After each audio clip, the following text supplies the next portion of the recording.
जीवन में हमेशा अच्छा कर्म क्यों करना चाहिए और पूर्ण लगन और ईमानदारी के साथ क्यों करना चाहिए, आइए एक छोटी सी कहानी के माध्यम से इसको समझते हैं। दिल्ली के अंदर एक बहुत बड़े उद्योगपति होते हैं। उनके यहाँ नौकर एक होता है जो कि गांव का रहने वाला होता है। कई सालों से उनके यहाँ काम कर रहा था। अब उसको शादी तय होने की वजह से अपने गांव शादी करने के लिए जाना था, जिसे 1.5-2 महीने की छुट्टी की उसकी आवश्यकता थी। तो अपने बॉस से, अपने मालिक से वो जाकर के छुट्टी की अपील करता है।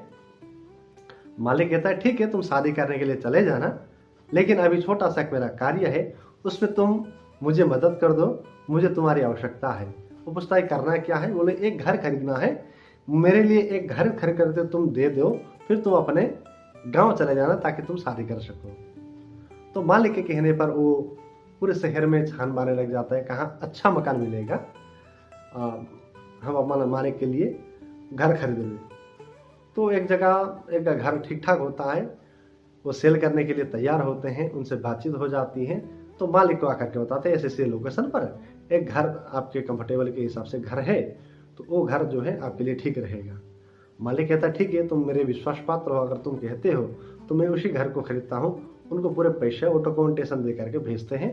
सारा रजिस्ट्रेशन का प्रोसेस खत्म हो जाने के बाद वो ला करके कागजात इनको देता है, जो घर बेच रहे थे उनको जाकर के पैसे देता है। इस तरह से वो अपना काम पूर्ण करके घर का चाबी मालिक को जाके सौंपता है और घर की मतलब छुट्टी अपनी लेकर के गाँव चला जाता शादी करने के लिए। ये गाँव गया, 1.5-2 महीना गाँव में रहा, शादी बारात सब कुछ हो गया।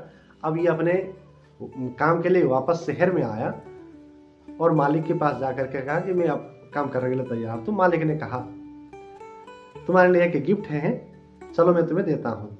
वो मालिक उसी घर में ले जाता है और उसी घर की चाबी उसको सौंप देता है और कहता है कि इतने साल से तुम मेरे यहाँ काम कर रहे थे, उस काम के बदले ये तुम्हारे लिए उपहार है, गिफ्ट है मेरी तरफ से, एक सरप्राइज है। वो खुश हो जाता है घर पाने की वजह से, क्योंकि इतने दिन से वो किराए में रह करके काम कर रहा था। मालिक का धन्यवाद करता है और मालिक चला जाता है। लेकिन उसके मन में एक अफसोस, एक गिल्टी होता है, काश मेरे को पहले पता होता, काश मेरे को पहले पता होता ये घर मेरे लिए खरीदा जा रहा है तो मैं इससे बेहतरीन घर खरीदता। बस ये जो कहानी का जो मतलब था, जो अर्थ था, यो यहाँ आकर के समापन होता है। हम किसी के लिए भी कोई कार्य करते हैं, हम सोचते हैं कि किसी भी तरह निपटा दे, बस जल्दी जल्दी करके खत्म कर दो, क्योंकि वो मेरा नहीं है, क्योंकि वो मेरा नहीं है, वो किसी दूसरे के लिए है, तो उसके लिए ज्यादा वैल्यूएबल नहीं चाहिए। हम सब लोग ऐसा ही सोचते हैं, इसीलिए यहाँ पर चीजें बिगड़ जाता है। अगर उसी व्यक्ति ने अपने मालिक के लिए भी एक बेहतरीन घर हर प्रकार से ढूंढता, हर प्रकार से उसकी जो है नाप तोल करता, लोकेशन वाइज बहुत अच्छा देखता, आज किसका भला होता? आज स्वयं का भला होता।